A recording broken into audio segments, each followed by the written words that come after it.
Assalamualaikum warahmatullahi wabarakatuh.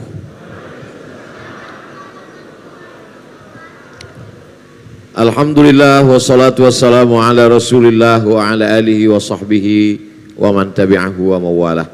Yang saya hormati ketua beserta seluruh pengurus Masjid Darussalam Kota Wisata. InsyaAllah kita semua dimuliakan Allah subhanahu wa ta'ala. Amin ya rabbal alamin. Tema kita hijrah sebagai momentum kebangkitan umat. Zaman Nabi Muhammad SAW itu kalau kita baca tidak ada tahun, nggak ada tahun 1, tahun 2, tahun 3, nggak ada. Makanya kita dulu belajar di sekolah, Nabi Muhammad sallallahu alaihi wasallam lahir pada tahun gajah. Karena memang penamaan tahun tergantung musim. Jadi andailah sekarang tidak pakai tahun, anak ibu lahirnya kapan? Tahun corona. Terus kalau berkelanjutan juga tahun apa? Tahun masker. Karena yang dijadikan tahun itu adalah peristiwa, bukan angka. Peristiwa yang terjadi. Dan itu pada masyarakat primitif, lumrah, biasa. Sampai hari ini saya masuk hutan keluar hutan, suku Akit, suku Talang, suku Sakai, suku Laut, itu mereka memang tidak mengenal tahun. Tidak ada budaya tulis baca, tidak ada. Mereka rata-rata sejarahnya hanya cerita, pantun, petatah petitih, nenek-nenek moyang zaman dulu. Bahkan dulu waktu saya sempat kuliah 2 semester di Indonesia sebelum berangkat, ada satu teman saya di dalam kelas itu waktu kenalan, nama saya saya enggak ingat saya namanya, cuman enggak boleh sebut takut dituntut di pengadilan. Nama saya lahir 1976 katanya.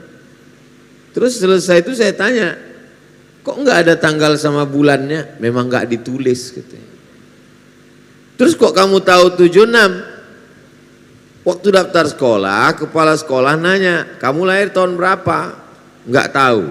Pulang ke rumah, dia tanya orang tuanya, Mak, saya lahir tahun berapa? Waktu pohon kelapa di belakang disambar petir.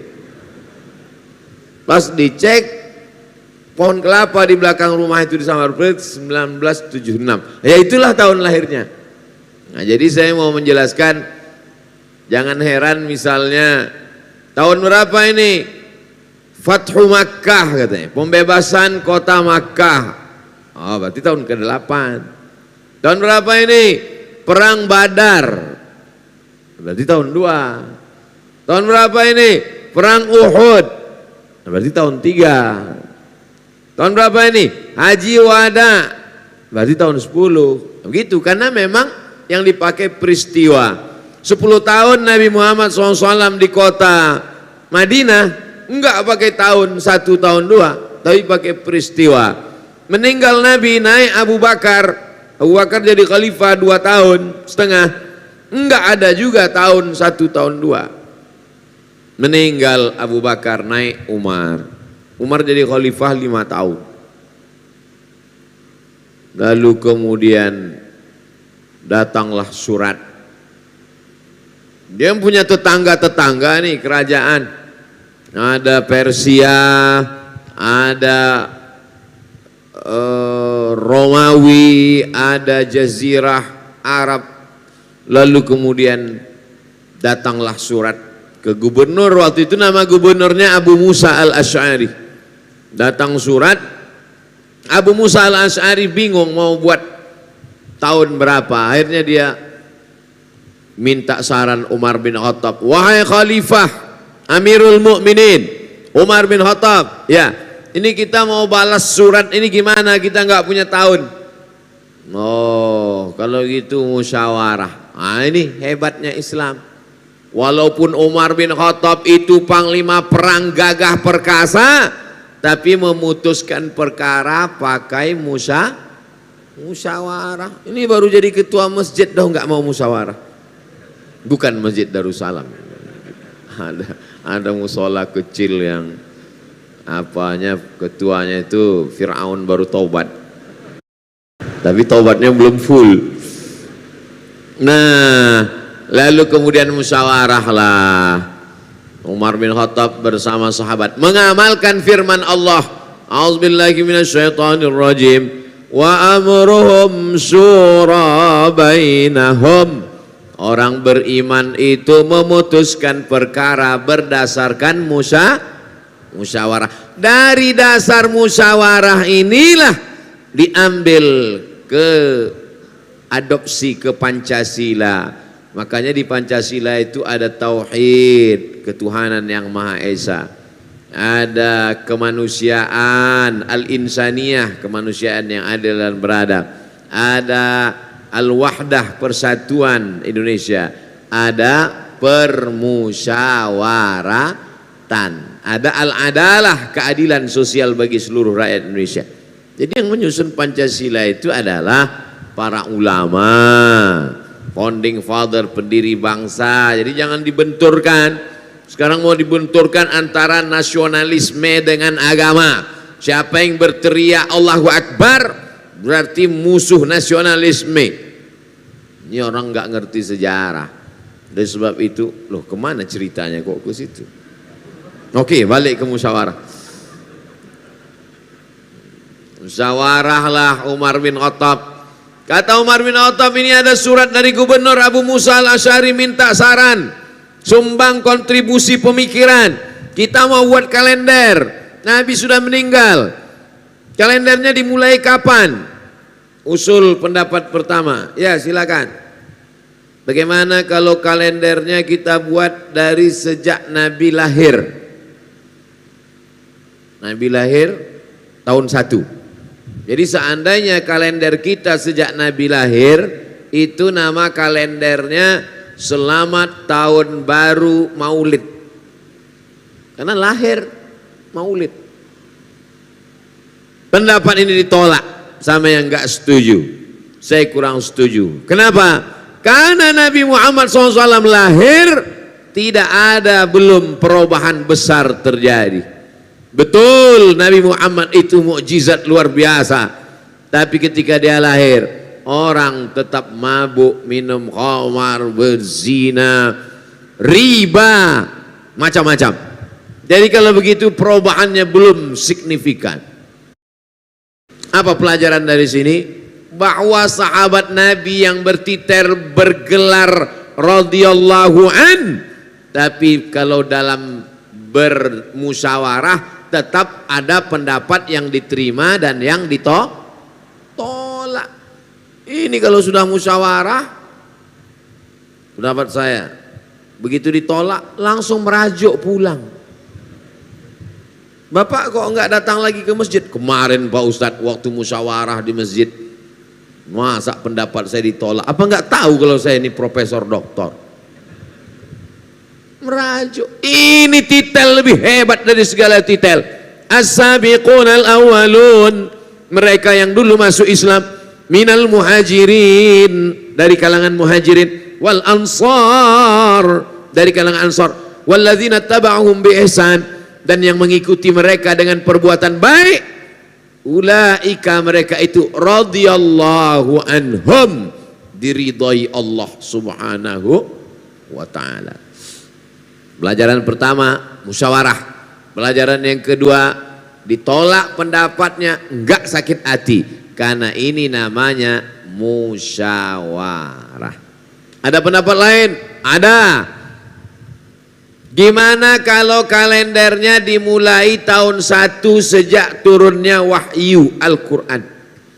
Seandainya Iqra itu dijadikan tanggal 1, Iqra bismi rabbikal ladzi khalaq, khalaqal insana min 'alaqin, iqra wa rabbukal akram alladzi 'allama bil qalami 'allamal insana ma lam ya'lam.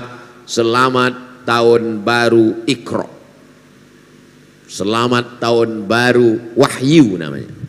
Ditolak juga pendapat ini, nggak diterima. Biasa berdebat di ruang musyawarah itu biasa. Yang luar biasa itu berdebat di ruang musyawarah sampai dibawa ke liang lahat, itu yang masalah. Gimana, ada pendapat yang lain? Ada. Apa pendapatnya?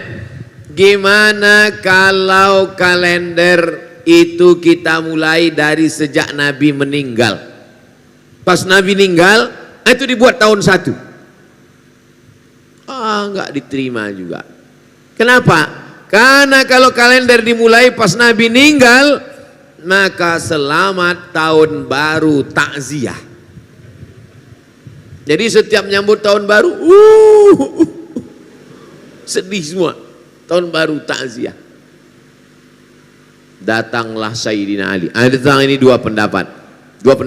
Ada yang mengatakan ini pendapat Sayyidina Ali, disetujui oleh Umar. Ada pendapat mengatakan ini pendapat Umar, tidak perlu dipermasalahkan. Apa kata Sayyidina Umar? Al-hijratu tufarriqu bainal haqqi wal batil. Hijrahlah yang memisahkan antara yang hak dengan yang batil. Lahir ditolak, turun wahyu ditolak, meninggal ditolak. Yang dipakai adalah hijrah, karena momentum hijrah seleksi keimanan. Yang imannya nanggung-nanggung nggak bakalan bisa hijrah, karena dia pasti akan menetap di Makkah, khawatir meninggalkan keluarga, takut miskin. Maka pemisah hak dan batil adalah hijrah. Maka selamat tahun baru hijrah 1442. Semoga tahun ini lebih baik dari tahun yang lalu. Potong, upload ke Instagram. Bapak Ibu yang dimuliakan Allah Subhanahu wa taala. Apa pelajaran yang diambil dari sini? Bahwa tidak semua diatur oleh wahyu. Tidak ada ayat dalam Al-Quran, ya ayyuhalladzina amanu, mulailah tahun baru hijrah dari 1 Muharram. Jadi ada perkara-perkara yang diserahkan kepada umat untuk bermusyawarah.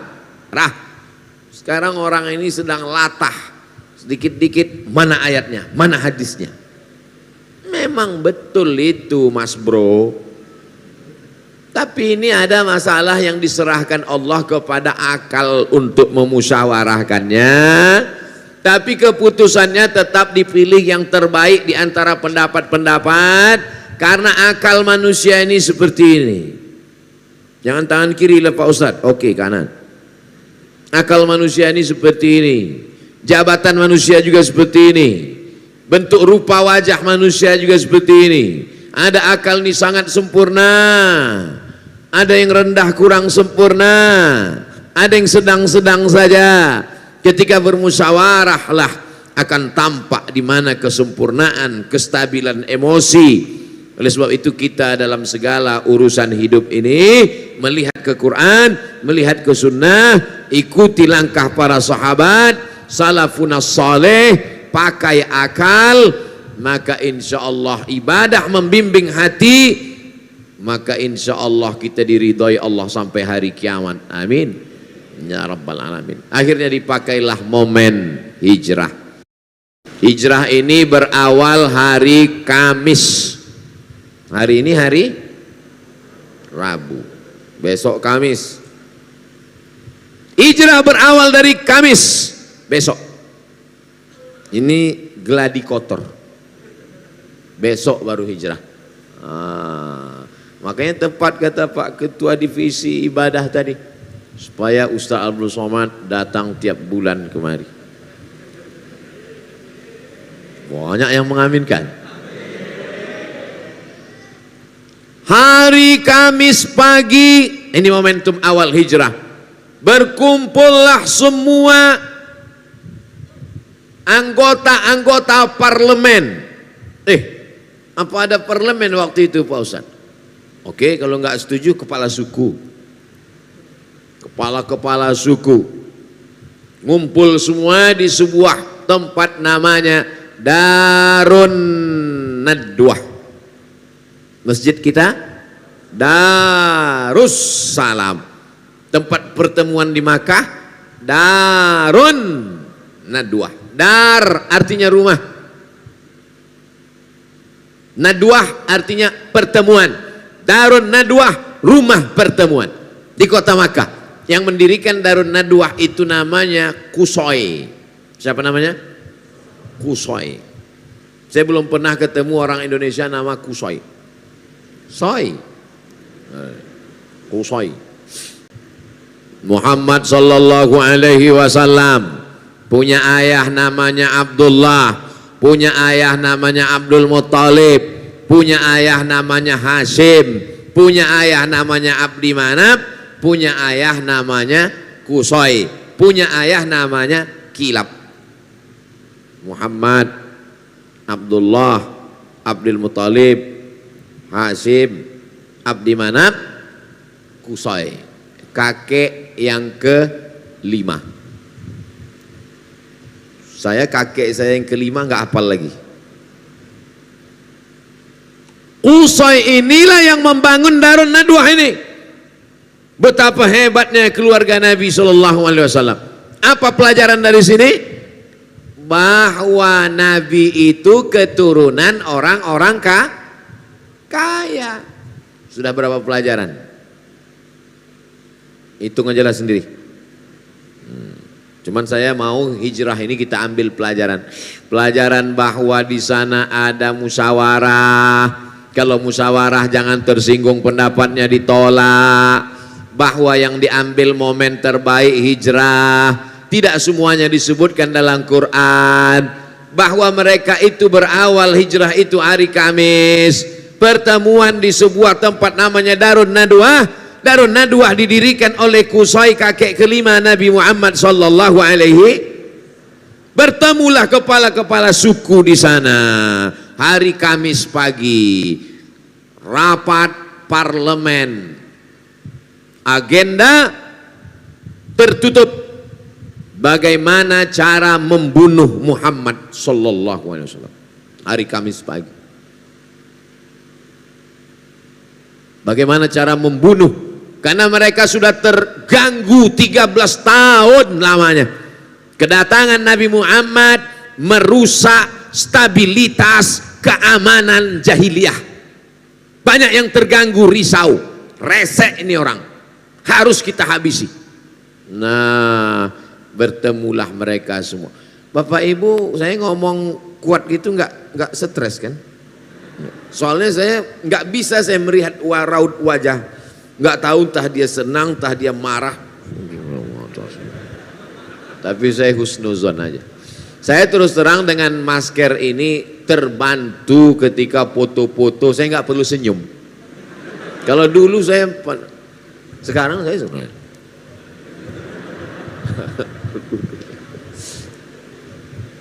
Nah, lalu kemudian pagi Kamis agendanya adalah bagaimana ini menghabisi Muhammad sallallahu alaihi wasallam yang sudah merasuki banyak anak-anak muda terganggu dengan kedatangan dia. Ini orang mesti kita selesaikan dengan waktu yang secepat-cepatnya. Gimana kepala-kepala suku? Ada usul nggak mau menghabisi Muhammad? Saya punya pendapat Pak Ketua Sidang. Nama Ketua Sidangnya Abdul Uzza nama ketua sidangnya nama ketua sidangnya Abu Lahab, Abu Jahal, Abu bapak, Jahal bodoh, Abu Jahal pak bodoh. Dulu enggak, sekarang. Lalu kemudian gimana kata ketua sidang? Gimana, ada usul enggak? Saya punya usul Pak Abu Jahal. Gimana, apa usulnya? Gimana kalau Muhammad ini sallallahu alaihi wasallam, dia enggak nyebut sallallahu alaihi wasallam karena dia musyrik jahiliyah. Gimana kalau Muhammad ini, saya sallallahu alaihi wasallam karena saya umat Muhammad sallallahu alaihi wasallam. Gimana kalau Muhammad ini sallallahu alaihi wasallam? Bukan kata dia enggak. Gimana kalau orang ini kita asingkan ke tempat yang jauh, kita kirim dia ke Pulau Nusa Kambangan. Kok ke Nusa Kambangan? Nusa Kambangan. Pokoknya ke tempat yang jauh lah, kita asingkan dia. Karena dia ini sudah mengacau, merusak, mengobok-obok kita di Makkah. Ini hanya akan mengancam kekuasaan kita saja. Gimana kalau kita asingkan dia, kita jauhkan dia? Kata Abu Jahal, gimana anggota? Setuju nggak? Apa pelajaran dari sini? Bahwa ternyata orang musyrik jahiliyah musyawarah juga. Jadi kalau ada ibu-ibu pengajian nggak suka musyawarah, itu lebih parah dari musyrik jahiliyah. Orang musyrik jahiliyah juga musyawarah. Pimpinan sidangnya Abu Jahal. Gimana kata Abu Jahal? Kata yang satu ada yang nggak setuju. Saya nggak setuju kalau dia kita buang ke sana. Kenapa? Ini orang karismatik. Dia punya aura kepemimpinan luar biasa. Kalau kita buang dia ke sana, nanti di sana dia punya banyak pengikut, dan kalau pengikutnya itu datang kemari menghancurkan kita di Makkah, habis kita, tamat riwayat kita. Saya nggak setuju kalau dia kita buang. Ternyata umat Muhammad Sallallahu Alaihi Wasallam ini seperti pohon kelapa, dimanapun dia dibuang dia akan tumbuh. Dulu ada orang dari Sulawesi, Makassar, kota yang paling jauh di dunia, ujung pandang. Ada seorang laki-laki yang gagah perkasa namanya Yusuf Al-Makassari, melawan Belanda. Usul Belanda persis seperti rapat kafir musyrik. Yusuf kita buang saja, dibuang dia ke Sri Lanka. Sampai di Sri Lanka dia berdakwah, punya murid. Itulah ada komunitas muslim di Ceylon. Ternyata orang Islam ini dimanapun dia dibuang, dia tidak mati, dia tidak stres, dia tidak depresi, dia punya aura kepemimpinan. Akhirnya orang Inggris dan Belanda yang menjajah waktu itu, ini bahaya, kalau itu kita buang kemana? Dari Ceylon dibuang ke Cape Town, Afrika Selatan. Di Afrika Selatan dia buat komunitas, dan pada masa Presiden Nelson Mandela tempat kampung itu diabadikan menjadi kampung komunitas Melayu Makassar, dan kemudian didirikanlah Masjid Indonesia di sana, dan pemerintah Afrika Selatan memberikan Nobel perdamaian, penghargaan pahlawan kepada Yusuf Al-Makassari. Bapak Ibu bangga tak jadi orang Indonesia? Kalau nggak bangga ya nggak apa-apa, saya nggak maksa kok. Saya bangga. Kenapa? Karena dia dibuang, tidak stres, tidak bunuh diri, tidak terjun ke laut Afrika Selatan, tapi dia tetap mengembangkan dakwah. Sampai hari ini Muslim besar di Afrika Selatan, salah satu jasa dari Yusuf Makassar, Syekh Yusuf Al-Makassari, Tajul Khalwati namanya. Sedangkan umatnya yang jauh saja tidak bisa dibuang, apalagi sumber kemuliaan Muhammad SAW tak bisa dibuang. Akhirnya rapat dilanjutkan. Gimana sidang? Ada usul lagi nggak? Kata pimpinan sidang. Ada usul. Iya, apa usul kamu? Bagaimana kalau kita buat kerangkeng, kita masukkan dia ke dalam, letakkan di samping Ka'bah, jangan kasih atap, biarkan dia mati sampai kering. Ini ekstrim, bukan es krim. Ekstrim ini, kurung dia, biarkan mati kering, panas. Bapak Ibu tahu panasnya kota Makkah. Bawa sendal swallow, letakkan 2 menit, jadi martabak bergulung. Panas itu kota Makkah. Enggak setuju. Kenapa kamu enggak setuju dengan usul ini? Karena ini orang berwibawa, punya pengikut secara diam-diam keliling Makkah. Kalau mereka melihat pimpinannya di kerangkeng, tidak dikasih makan, maka mereka semua akan ngamuk, terjadi revolusi di kota Makkah, kita semua akan hancur. Wah, sidang mulai buntu. Gimana Pak pimpinan sidang? Kata pimpinan sidang, dua pendapat ini nampaknya semakin buntu, deadlock. Kalau gitu saya minum dulu, kata pimpinan sidang. Itu nggak ada tambahan dari saya. Masya Allah. Bismillahirrahmanirrahim.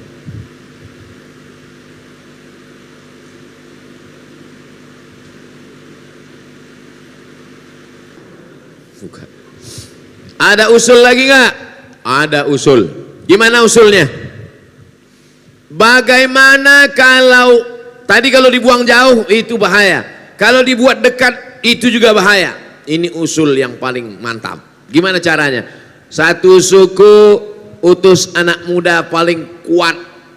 Satu suku cari siapa di antara suku ini anak muda yang paling kuat tangannya, masukkan ke dalam rumah Muhammad malam-malam, pancung kepalanya. Selesai. Gak perlu banyak biaya modal. Tapi anehnya, di antara usul yang banyak itu, tidak ada satupun di antara orang musyrik jahiliyah itu yang mengusulkan, gimana kalau kita santet aja. Gak ada. Jadi apa maknanya? Kalau ada orang sekarang pakai santet, berarti lebih jahiliyah daripada Abu Jahal. Kalau ada orang sekarang nyantet karena benci santet, itu nanti di akhirat ketemu sama Abu Jahal. Kata Abu Jahal, aku aja nggak sejahiliyah ente. Kami memang di Makkah itu jahat, minum khamar, tapi untuk menghabisi dia nggak kami santet. Ente pakai santet, ayo kita celupkan dia ke dalam neraka.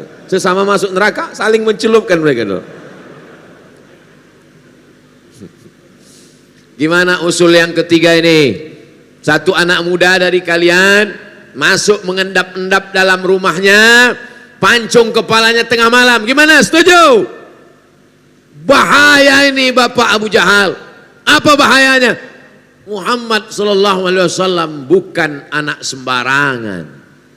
Muhammad anak Abdullah, Abdullah anak Abdul Muttalib, Abdul Muttalib anak Hashim, Hashim anak Abdi Manaf, Abdi Manaf anak Qusay, Qusay anak Kilab, keturunan Lu'ay Fihr, cucu cicit Adnan, keturunan Ismail, anak Ibrahim alaihissalam.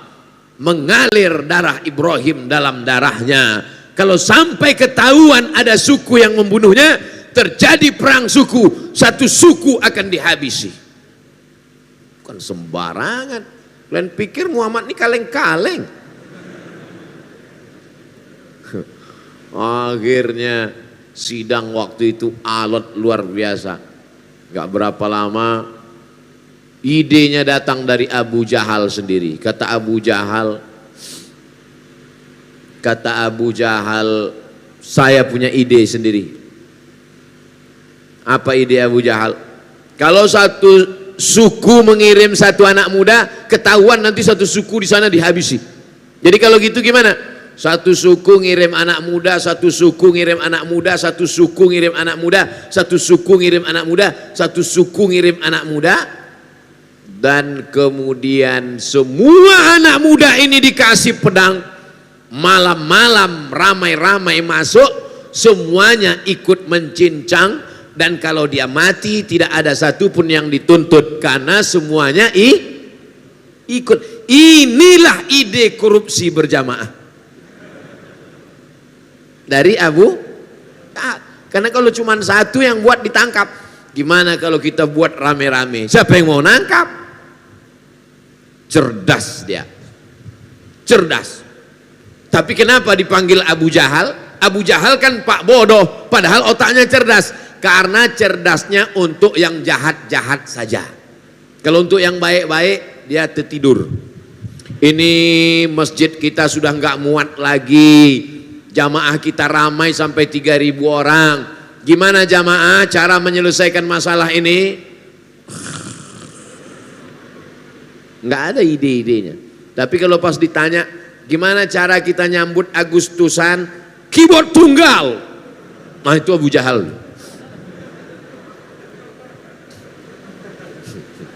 Oleh sebab itu maka disetujuilah. Gimana setuju? Semua suku setuju. Setuju semua suku. Akhirnya mengirimkan anak muda yang gagah, kekar, perkasa, tangan berotot, nanti malam siap mencincang.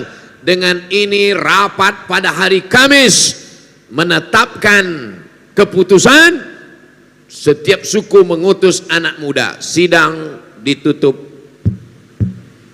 Akhirnya mereka setelah tanda tangan amprah pulang. Pulang semua. Siang itu datanglah Nabi Muhammad sallallahu alaihi wasallam menemui Abu Bakar Siddiq. Nabi Muhammad menemui Abu Bakar. Assalamualaikum. Waalaikumsalam. Rasulullah, ya. Ada apa ya Rasulullah? Abu Bakar, nanti malam kita hijrah. Jadi hijrah itu hari Kamis malam, Jumat besok malam. Nanti malam kita hijrah. Kenapa malam ini ya Rasulullah? Karena nanti malam anak-anak muda akan masuk ke rumahku dan akan memancung kepalaku. Sebelum mereka beraksi, kita jalan. Pertanyaannya, itu rapat Kamis pagi tadi kan tertutup. Tidak ada satu wartawan online yang diizinkan masuk. Kenapa Nabi bisa tahu? Ternyata rapat itu disadap. Penyadapnya bukan detektor, bukan alat. Penyadapnya siapa? Jibril alaihissalam. Inilah dalil rapat-rapat boleh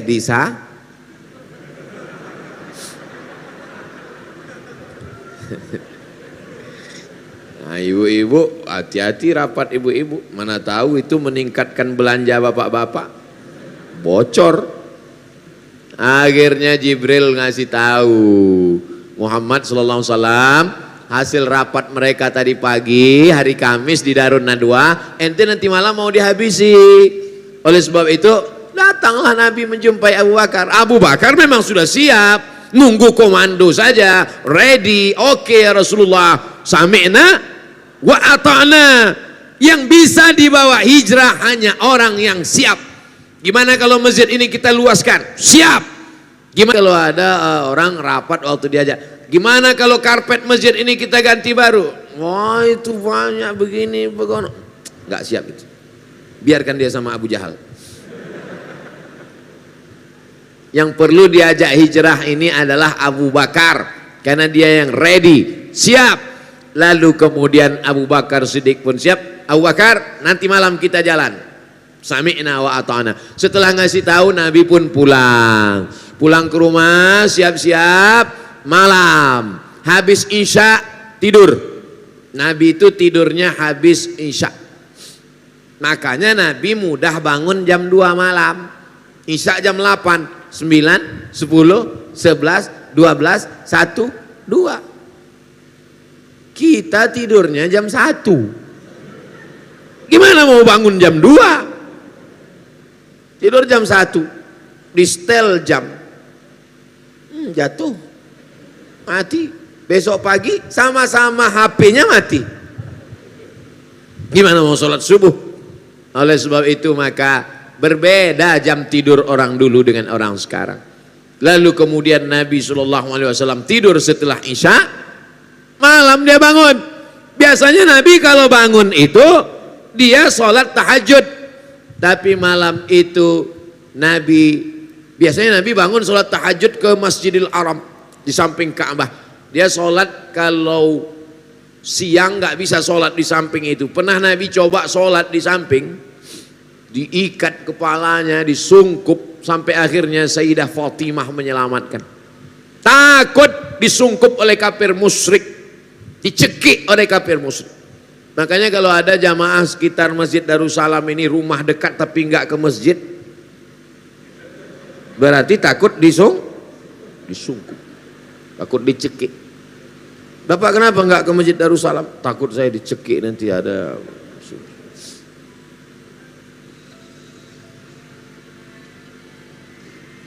Mohon izin sebentar, lupa mematikan handphone.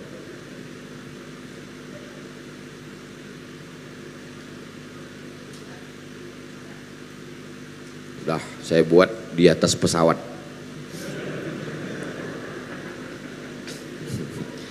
Lalu kemudian malam itu datanglah anak-anak muda mau menyusup masuk ke dalam. Ketika mereka sedang berada di depan pintu rumah Nabi Muhammad SAW, Nabi buka pintu. Itulah yang disebutkan, Bapak Ibu hafal semua ayatnya. Wa ja'alna min baini aydihim saddan wa min khalfihim saddan fa aghshaynahum fahum la yubsirun. Surat Yasin. Wa ja'alna min baini aydihim sadda, bagian depannya kami buat tembok. Wa min khalfihim sadda, bagian belakangnya tembok. Tembok depan, tembok belakang, siapa yang bisa ganggu? Fa aghshaynahum, kami tutup mata mereka. Fahum la yubsirun, mereka tidak bisa melihat. Mereka seperti patung di depan rumah Nabi terpukau.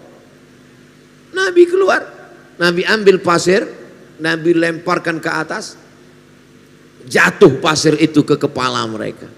Begitu mereka tarik, kok ada pasir? Nabi sudah berlari. Saya cuma mau ngasih tahu saya nggak gundul.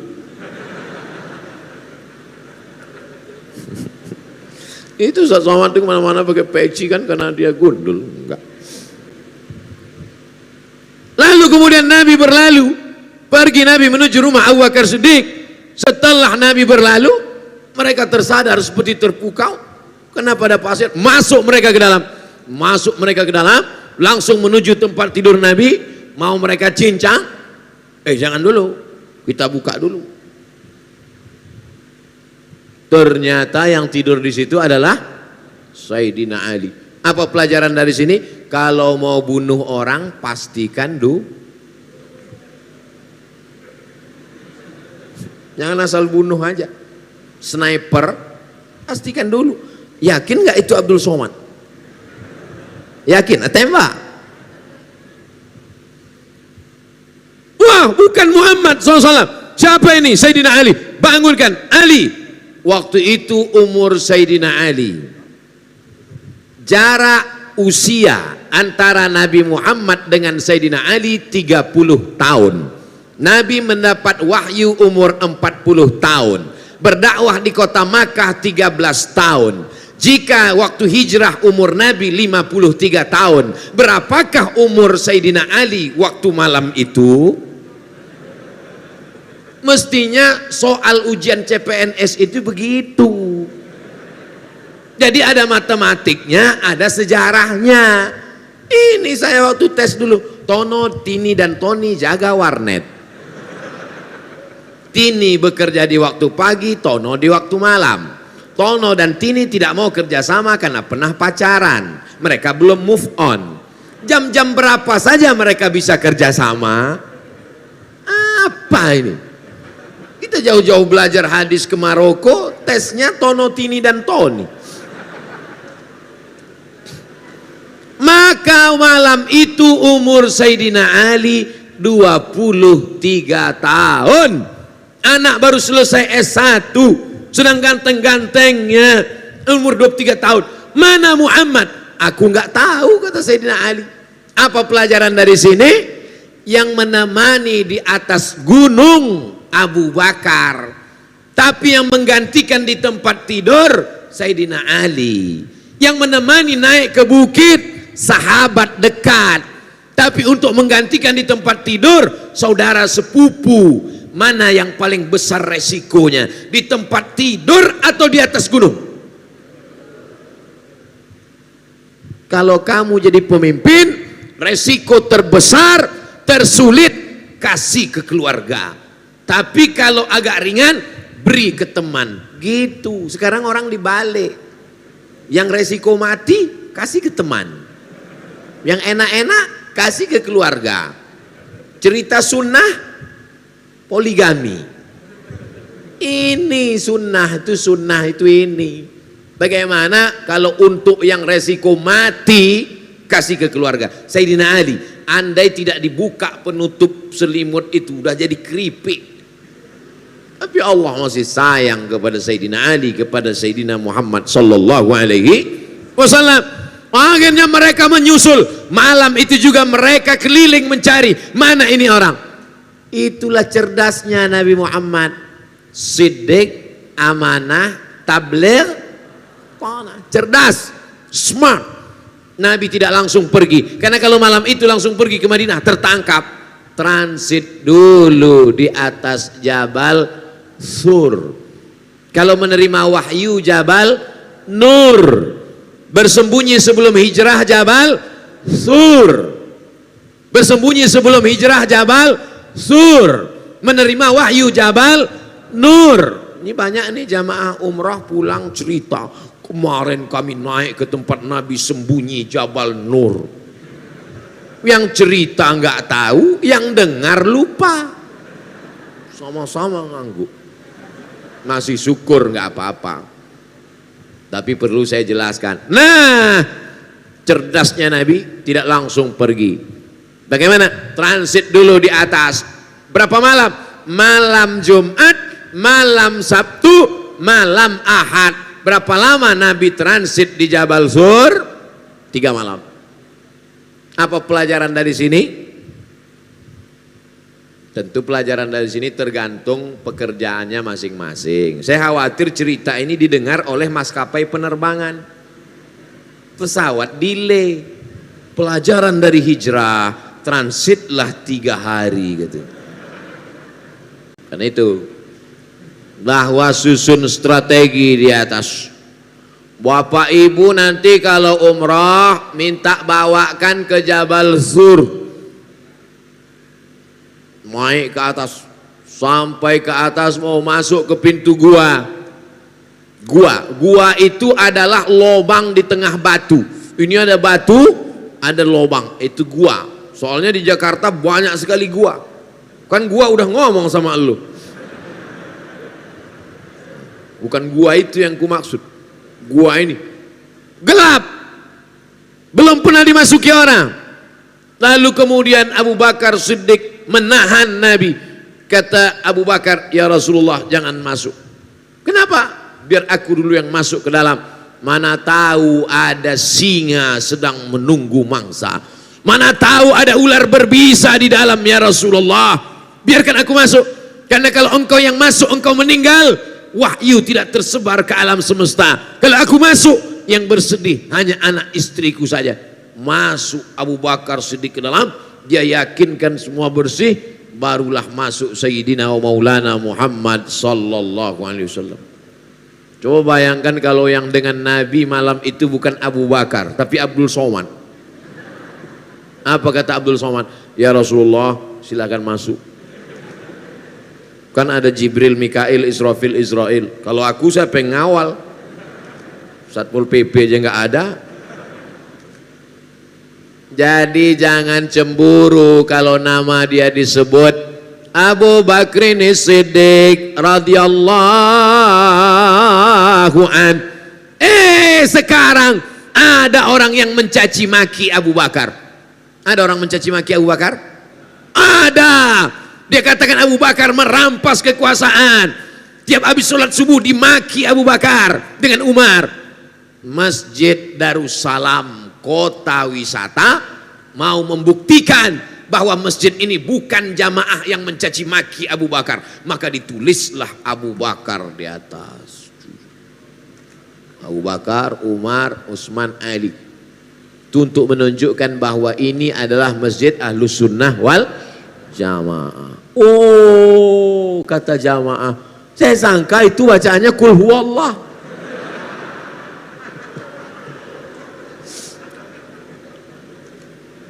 Bapak Ibu yang dimuliakan Allah Subhanahu wa taala. Lalu kemudian ada lobang di situ. Di dalam gua itu ada lobang, duduk Abu Bakar di atas lobang itu. Kakinya selonjoran ke depan. Datang Nabi Muhammad sallallahu alaihi wasallam meletakkan tengkuknya ke paha Abu Bakar. Abu Bakar meletakkan pundaknya ke dinding batu. Menduduki lubang yang ada di samping. Duduk. Tengah malam lelah habis naik ke atas. Tiba-tiba Nabi yang sedang tertidur di pangku ini terjaga karena menetes air dari atas. Tepat di pipi Nabi. Nabi terjaga. Air apa nih Abu Bakar? Gak mungkin embun. Di dalam gua batu, air apa ini? Kata Abu Bakar, air mataku ya Rasulullah. Kenapa engkau menangis? Binatang berbisa menyengat dari dalam lubang. Kakinya tidak dia gerakkan, bisa ditahannya kakinya. Tangannya tidak dia gerakkan, bisa dia tahan. Satu yang tak bisa dia tahan, air matanya saking sakitnya. Sampaikah pengorbanan kita untuk Muhammad SAW seperti itu? Sanggupkah kita berkorban nyawa? Enggak. Oleh sebab itu pengorbanan kita ini belum ada apa-apanya. Belum ada apa-apanya Bapak Ibu yang dimuliakan Allah Subhanahu wa taala. Ini baru nahan kencing aja udah pucat. Bagaimana dia menahan sakitnya itu? Siapa yang pernah disengat kalajengking? Siapa yang pernah digigit kelabang? Siapa yang pernah digigit ular piton? Maka merasakan sakitnya ketika bisa itu masuk ke dalam darah, menyatu, menyembur, dia akan menyerang jantung. Sakitnya luar biasa. Saya pernah digigit kelabang di kaki, sakitnya luar biasa. Itulah yang dirasa. Bagi yang ingin merasakan perasaan Abu Bakar pulang dari sini, beli satu skorpion, gigitkan, baru lo kau rasakan. Jadi kalau nanya, kenapa mas hijrah?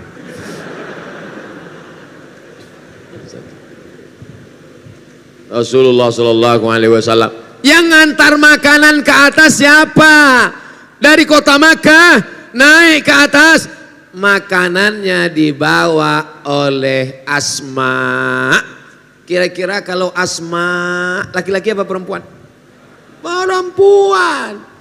Itulah mengapa banyak perempuan sekarang ingin naik ke Jabal Sur waktu umroh. Tapi nggak naik sampai ke atas, untuk foto-foto aja. Alhamdulillah guys, sudah sampai di Jabal Sur. Disinilah Nabi hijrah dulu. Semua kita mendapatkan pelajaran dari hijrah. Dan yang membawa makanan ini adalah Asma, seorang perempuan yang luar biasa. Jangan lupa subscribe, like, and share. Yang dimuliakan Allah SWT. Ini berita hiruk pikuk di kota Makkah harus sampai ke atas. Siapa yang menyampaikan berita ini? Sedang dipoto. Siapa yang menyampaikan berita ini? Abdullah, anak Abu Bakar. Abdullah malam-malam tidur di atas. Menjelang pagi turun ke Makkah. Siang dengar berita. Apa pelajaran dari sini? Orang Islam mesti update dan upgrade berita. Jangan sampai ketinggalan berita. Berita naik ke atas. Malam-malam sampaikan, wahai Rasulullah, tadi berita-berita berkecamuk di Makkah, isu-isu gini yang membuli-buli si anu. Di bawah ada penjaga. Kalau ada naik musuh ke atas, kasih tanda-tanda.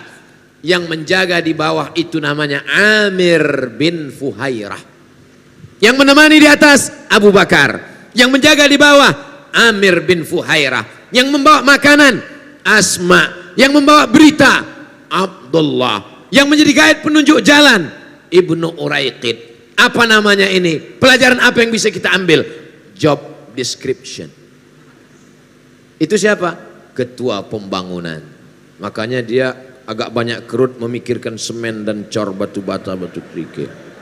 Itu siapa? Itu bagian seksi ibadah. Makanya targetnya Ustadz Somad mesti tiap bulan datang ke Darussalam. Jadi mereka ini adalah job description-nya luar biasa. Maka terwujudlah masjid yang sebesar 1 hektar.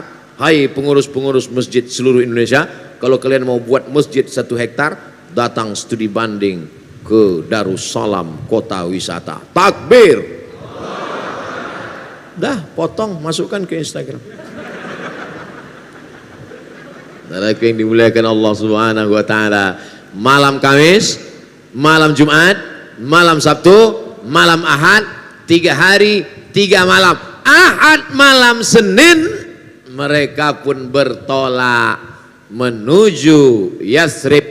Jalannya tidak jalan biasa, tapi ditempuh jalan luar biasa. Yang ngerti jalan luar biasa itu namanya Ibnu Uraiqid, agamanya musyrik non muslim. Sepakat semua ahli sirah sejarah bahwa penunjuk jalan itu non muslim. Apa pelajaran dari sini? Boleh berteman dengan non muslim, boleh pakai jasa non muslim selama tidak membahayakan agama. Siapa bilang Nabi Muhammad SAW itu ini beda agama, pancung kepalanya? Tidak begitu. Ente baca buku sejarah nulis siapa? Pelan-pelanlah mereka naik onta 8 hari 8 malam. Bapak Ibu kemarin naik bis 6 jam. Labbaik Allahumma labbaik, labbaik la syarika laka labbaik, innal hamda wan ni'mata lak wal mulka la syarika lak, labbaik Allahumma labbaik, labbaik la syarika laka labbaik, innal hamda wan ni'mata lak wal mulka la syarika lak. Naik bis 6 jam, AC-nya kencang sampai Makkah beku. Nabi panas terik naik onta 8 hari 8 malam sampai di tengah jalan haus, air minum tidak ada, bertemu dengan tempat ternak kambing. Akhirnya panggil penjaga ternak, hai koboi, ko sapi, boy anak, koboi anak penjaga sapi. Sini sebentar. Ya, tradisi orang musyrik dulu jahiliyah boleh minta air susu. Apa pelajaran dari sini? Sepelit-pelitnya orang jahiliyah pasti ngasih susu. Jadi kalau ngasih air putih itu pelit sekali.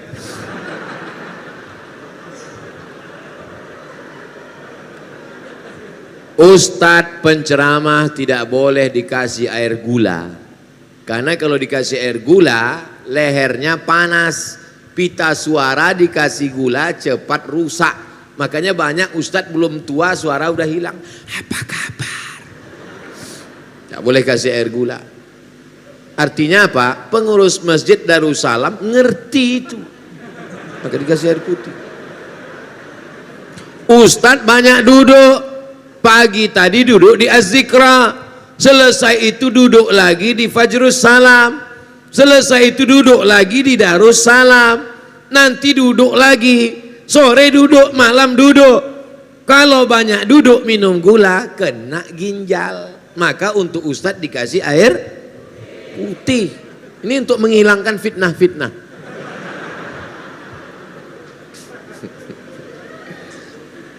Air putihnya mereknya apa? Darussalam. Udah 2 kali endorse nggak laku juga. Nah, lalu kemudian, hei anak kecil, ada nggak air susu? Panas terik, kering kerontang.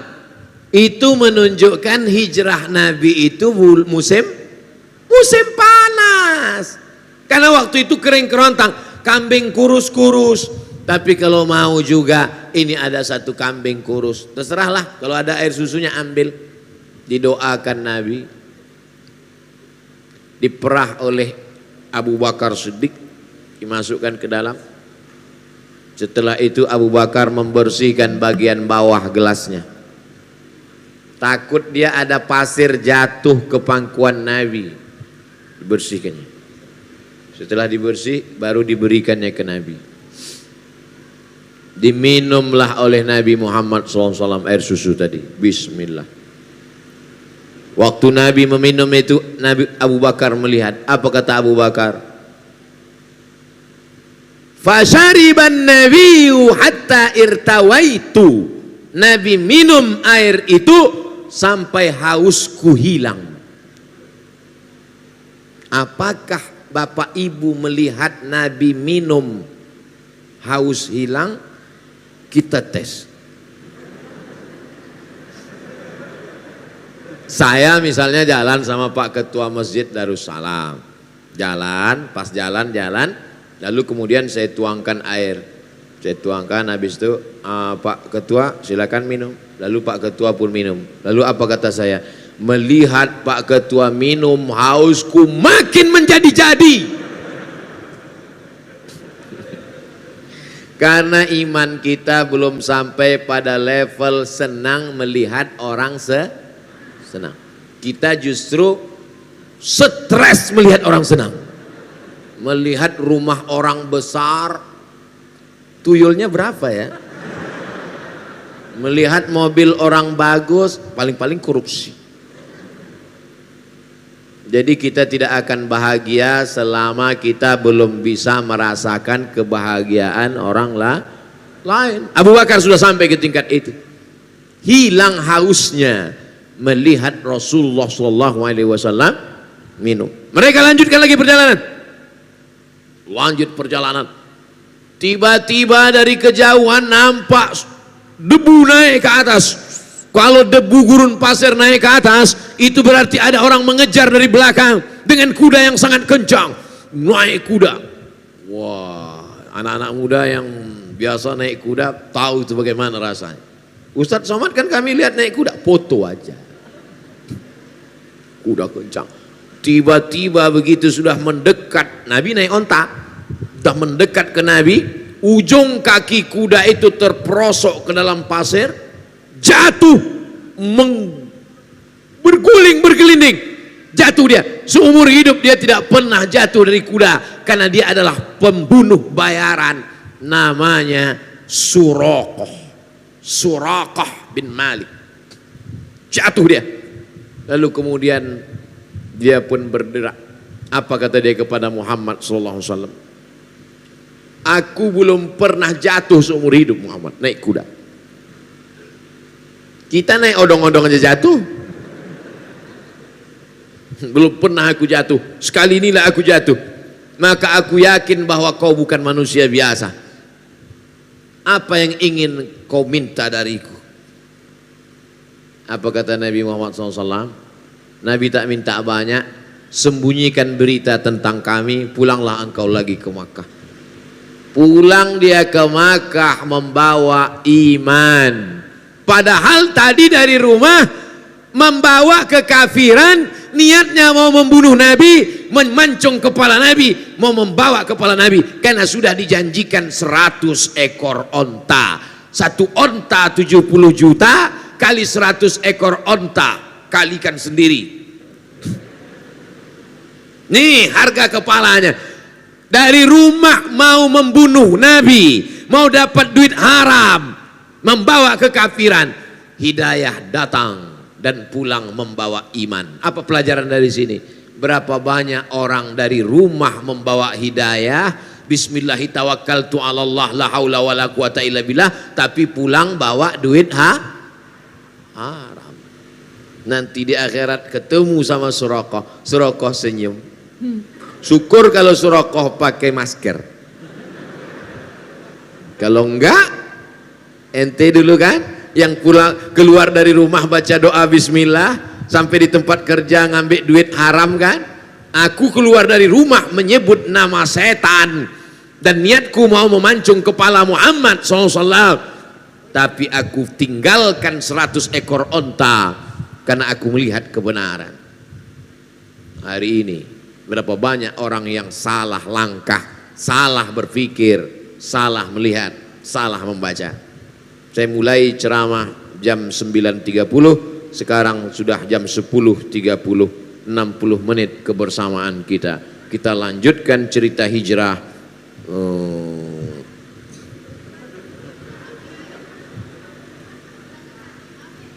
Amin ya rabbal alamin. 60 menit, ini 30, ini 30.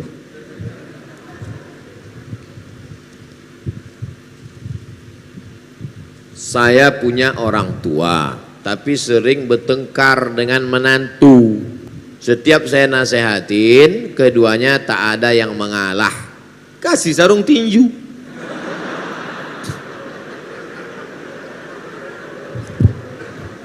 Bagaimana caranya supaya orang tua saya dan menantunya itu bisa akur kembali tanpa menyakiti keduanya, Pak Ustadz? Arisan keluarga, undang Ustadz. Ustadz yang lembut. Jangan Ustadz yang keras kasar macam saya yang lembut. Ibu, bapak, lembut baik. Nah, kasih tahu dia tentang bahayanya ini segala macam. Nanti dia yang ceramah. Bahannya dari bapak, tapi lidahnya yang dipakai lidah Ustadz, gitu. Kalau saya nggak bisa, karena saya pernah dipakai gitu sama ketua masjid. Bahannya dari ketua masjid, pakai lidah saya. Siapa yang meminta sedekahnya kembali, maka dia seperti anjing yang menjilat muntahnya. Karena masukan dari ketua masjid, ini ada sedekah yang diminta kembali. Jadi saya sampaikan begitu. Setelah selesai acara, mohon maaf Pak Ustadz, yang disindir nggak datang. Jadi sejak itu saya nggak mau nyindir itu, nggak mau. Kalau ada to the point, mana orangnya? Nah, gitu. Jadi, tapi kalau untuk ini nggak bisa. Jadi adik-adikku sekalian, walaupun udah ngaji, nggak bisa menceramahi dia. Karena orang tua itu tidak pernah melihat kita ini besar. Ibu melihat anak ibu walaupun udah kuliah, dia tetaplah anak kecil yang umur 2 tahun belajar berjalan. Gak pernah kita melihat anak-anak itu dewasa. Makanya kalau ada anak yang ngomong, saya ini udah dewasa mama. Enggak, kamu anakku. Gak pernah dewasa dia.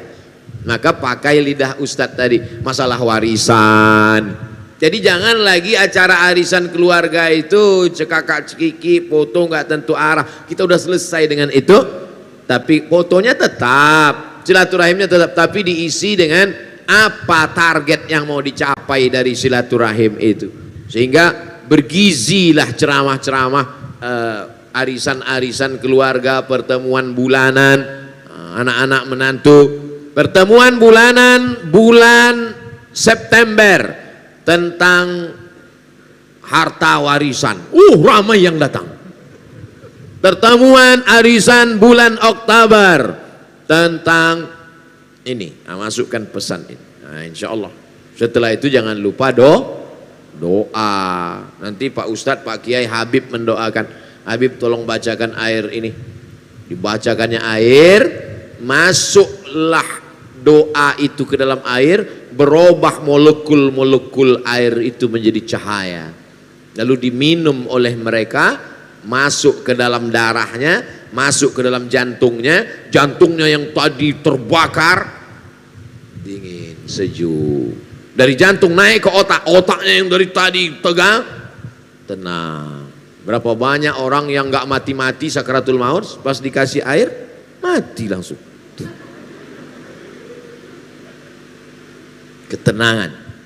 Nah, jadi yang meneliti itu malah orang Jepang, bukan orang Arab, bukan orang Islam.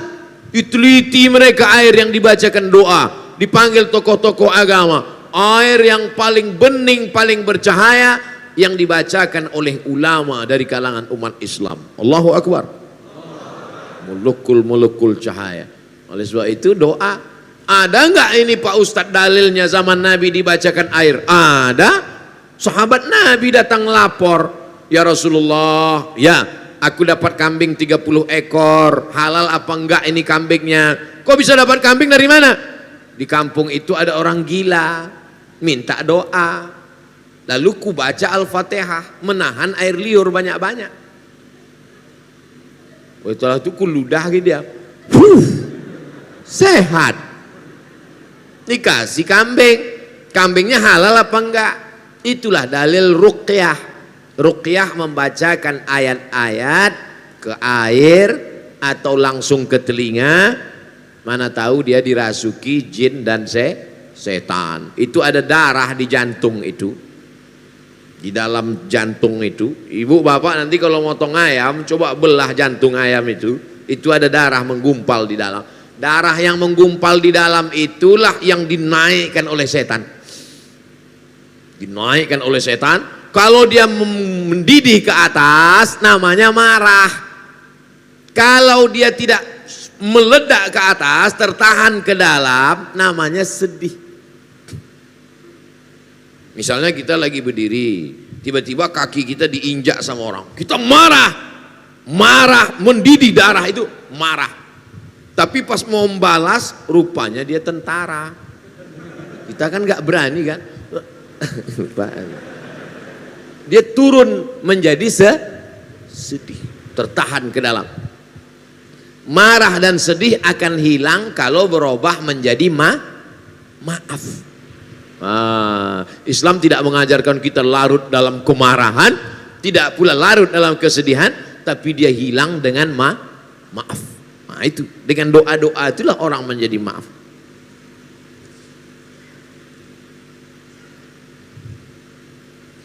Saya diberi seorang anak, istri saya mengandung, sekarang masuk 7 bulan. Apa amalan afdal untuk saya sebagai suami untuk kebaikan kandungan? Perempuan yang sedang hamil itu hatinya risau, takut nanti melahirkan susah, takut nanti sesar, takut diganggu jin. Maka hatinya tenang dengan zikir, banyak-banyak sholawat. Allahumma sholli ala sayyidina Muhammad wa ala ali sayyidina Muhammad. Allahumma sholli ala sayyidina Muhammad wa ala ali sayyidina Muhammad. Makanya Pak Kiai selalu nyuruh, gimana nih Pak Kiai, istri saya hamil? Baca surat Yusuf supaya hatinya tenang. Padahal tujuan Pak Kiai baca surat Yusuf supaya hatinya tenang dan anaknya soleh, tidak mau berzina seperti Nabi Yusuf. Cuman kadang ibu hamil ini salah sangka, disangkanya anaknya ganteng macam Nabi Yusuf. Pas lahir hitam komplain. Pak Kiai iki anaknya ireng piye iki. Pak Kiai orangnya sabar nggak marah. Bojone ndi? Pas dia bojo iki podo.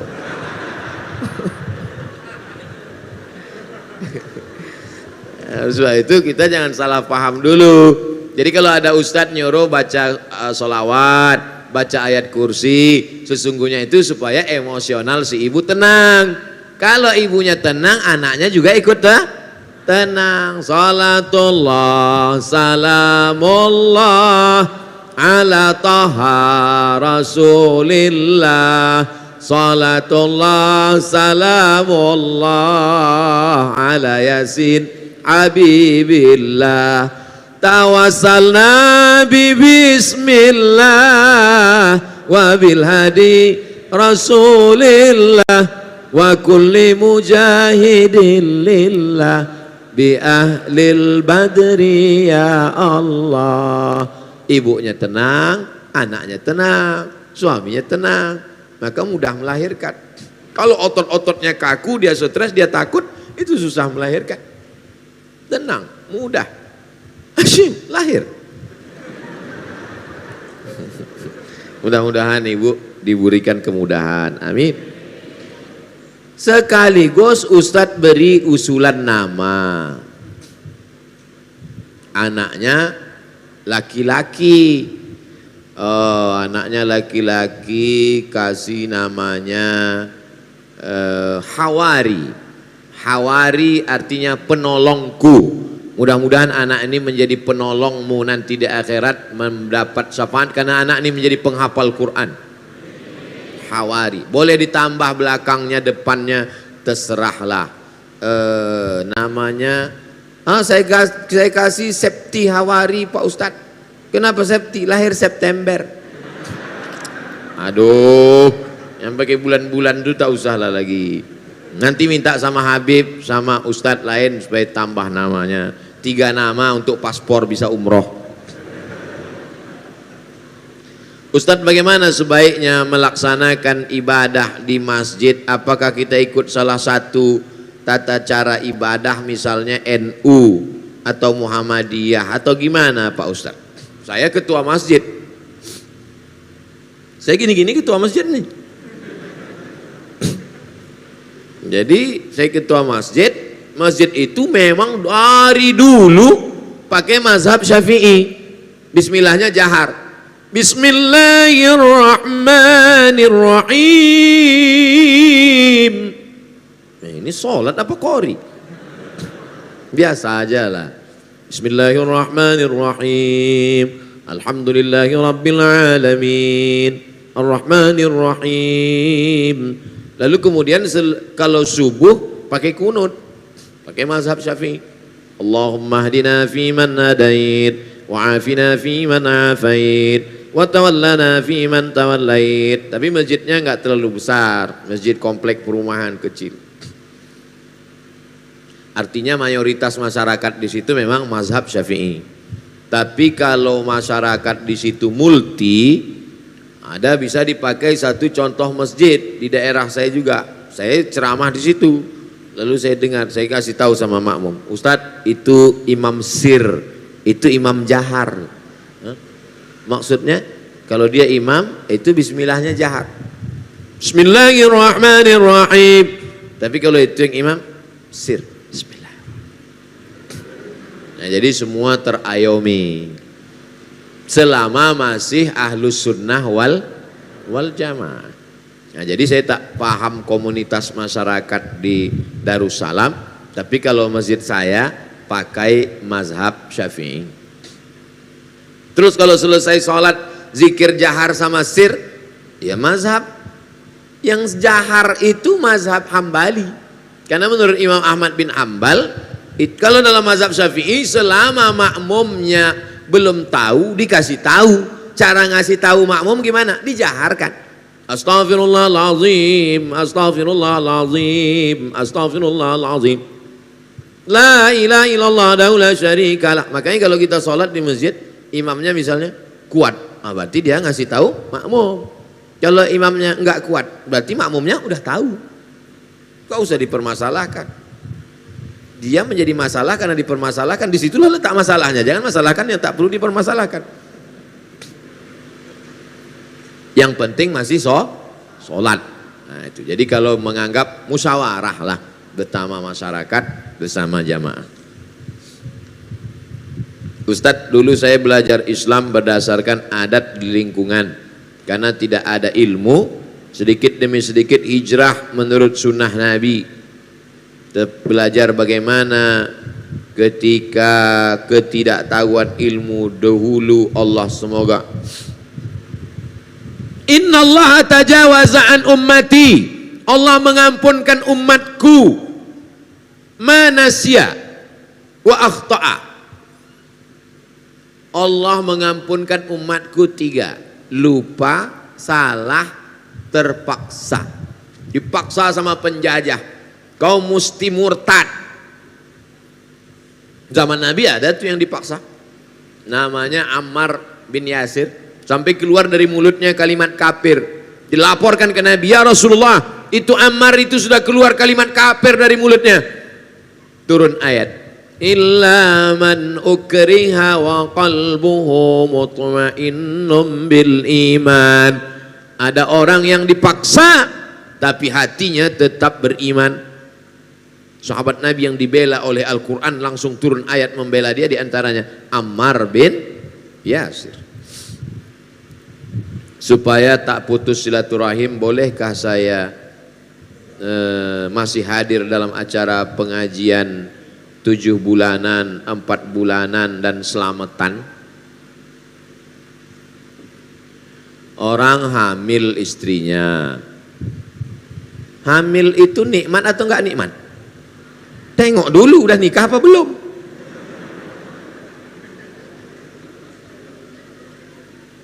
Hamil itu, istrinya hamil itu nikmat. Berapa banyak, mohon maaf ya Pak, jangan tersinggung, berapa banyak orang nikah belum, bukan tidak, belum dikasih Allah. Saya sedih Pak Ustaz, Saya 10 tahun nikah, istri belum hamil. Teman saya nikah Januari kemarin, Maret melahirkan. Wa amma bi ni'mati rabbika fahaddits. Nikmat Allah syukuri. Bagaimana cara mensyukurinya? La in syakartum la azidannakum.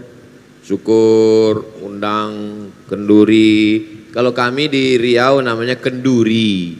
Rupanya di sini selamatan. Datang ya, selamatan. Kenapa disebut selamatan? Karena memang doanya Allahumma inna nas'aluka selamatan. Salamatan fiddin. Semoga kelahirannya anaknya selamat, jauh dari penyakit. Nah, jadi kalau dia doa selamatan ya nggak salah. Berdoa menyelamatkan supaya selamat.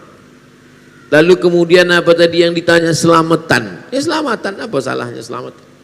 Yang tak boleh itu kalau di dalamnya ada unsur syirik, menduakan Allah, meminta kepada selain Allah, la ilaha illallah, qul huwallahu ahad. Nah itu dalam Islam. Berdoanya kepada Allah ya nggak apa-apa. Tapi kalau berdoanya kepada Nyi Blorong, nah itu nggak boleh. Ustadz, saya pengen didoakan memiliki keturunan. Rabbi la tazarni fardan wa anta khairul warisin. Saya ulang 3 kali. Rabbi, ya Tuhanku, la tazarni fardan. Jangan kau biarkan aku tak ada keturunan. Fardan, tak ada keturunan. Wa anta khairul warisin. Engkau sebaik-baik pemberi waris. Doa Nabi Zakaria. Lama tak punya anak, akhirnya dapat anak Yahya. Rabbi la tazarni fardan wa anta khairul warisin. Doa, banyak-banyak baca doa. Berapa kali Pak Ustadz? Sebanyak-banyaknya. Jadi kalau mau dibaca 10 kali, 30 kali, 40 kali, 100 kali, baik. Sholawat. Saya ketemu dengan bapak-bapak sudah nikah sekian belas tahun gak punya anak. Setelah umur 40 punya anak. Saya tanya, gimana ceritanya? Semua udah kami coba Pak Ustadz. Bayi tabung macam-macam dari yang 9 kilo sampai tak ada yang berhasil. Terus gimana terakhir? Yang buat berhasil ini terakhir setelah kami nggak pakai apapun, cuman nazar. Saya bernazar kalau anak ini lahir nanti saya masukkan ke pesantren. Lahir. Sulit, apa hubungan pesantren sama kerja mayoritas tidak beriman? Apakah saya harus berhenti bekerja? Semoga Pak Ustadz Somad semakin bertambah barokah ilmunya dan semakin nikmat beribadah kepada Allah. Amin. Amin. Amin ya rabbal alamin. Ibu atau bapak yang nanya ini bekerja di tempat non muslim. Pertama saya mau jelaskan apa hukum kerja pada non-muslim dulu. Ali bin Abi Thalib bekerja mengambil upah menimba air di tempat orang Yahudi di Madinah. Dilaporkan ke Nabi, ya Rasulullah, Ali ngambil upahnya menimba air di rumah Yahudi. Nabi tidak melarang, Nabi membenarkan. Sekarang saya tanya, berdasarkan hadis ini, bolehkah bekerja pada non-muslim? Hebat jamaah Darussalam. Dia bisa jawab sendiri, yang penting kasih aja dalilnya.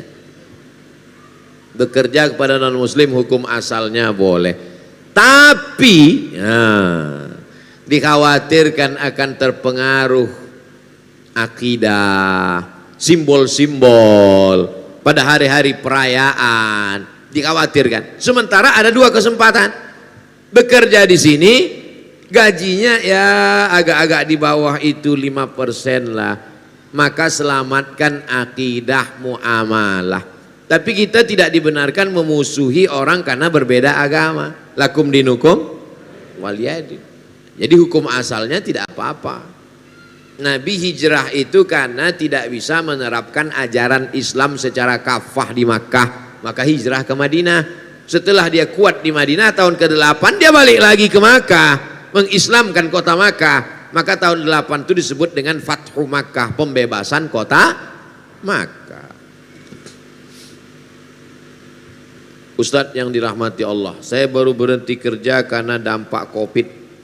Saat ini saya membuka usaha kuliner brownies secara online.